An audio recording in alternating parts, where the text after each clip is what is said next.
একজন নতুন ট্রেডার বন্ধু আমাদের হোয়াটসঅ্যাপ করে জানতে চেয়েছেন যে ট্রেডিংয়ের জন্য স্ট্র্যাটেজি কি নেওয়া অনিবার্য বা স্ট্র্যাটেজি তৈরি করা কি অনিবার্য, স্ট্র্যাটেজি ছাড়া কি ট্রেডিংয়ে প্রফিটেবল হওয়া সম্ভব নয়।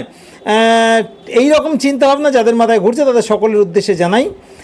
দেখুন, আপনি সাঁতার জানেন না, আপনি নদীতে নেমেছেন বা কোনো জলে নেমেছেন, মধ্য কথা সমুদ্রে নেমেছেন, কোথাও নেমেছেন, আপনার কাছে কি লাইফ জ্যাকেট থাকা অনিবার্য নয়? আপনার কাছে লাইফ জ্যাকেট থাকলে যেটা হবে, আপনার বেঁচে থাকার সম্ভাবনা অনেক অংশে বেড়ে যাবে। এই নয় যে 100% বেঁচে থাকবেন এর গ্যারান্টি দেওয়া যাবে, কিন্তু বেঁচে থাকার সম্ভাবনা বেড়ে যাওয়া মানেই বেঁচে থাকার সম্ভাবনা থেকে গেল।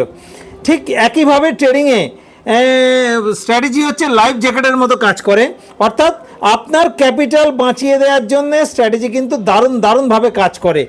উইদাউট স্ট্র্যাটেজিতে ট্রেডিং করা মানে একেবারে সাঁতার না জেনে সমুদ্রে ঝাঁপ দেওয়ার মতো। স্ট্র্যাটেজি থাকা মানে আপনার ক্যাপিটালকে বাঁচিয়ে দেবে, আপনাকে অনেক বিপদ থেকে বাঁচিয়ে দেবে। আর ট্রেডিংয়ে একটা নিয়ম হচ্ছে, যদি আপনি আপনার ক্যাপিটালকে বাঁচানোর রাস্তা করতে পারেন, প্রফিট এমনি আসবে। তাহলে আমরা বলবো ট্রেডিং শিখুন, একটা ভালো স্ট্র্যাটেজি জোগাড় করুন এবং তার ডিসিপ্লিন মেনটেন করুন, তাহলেই প্রতিদিন 500 থেকে 5,000 টাকা রোজগার করতে পারবেন। ট্রেডিং শিখুন, ট্রেডিং করুন, সুস্থ থাকুন, ভালো থাকুন। ধন্যবাদ।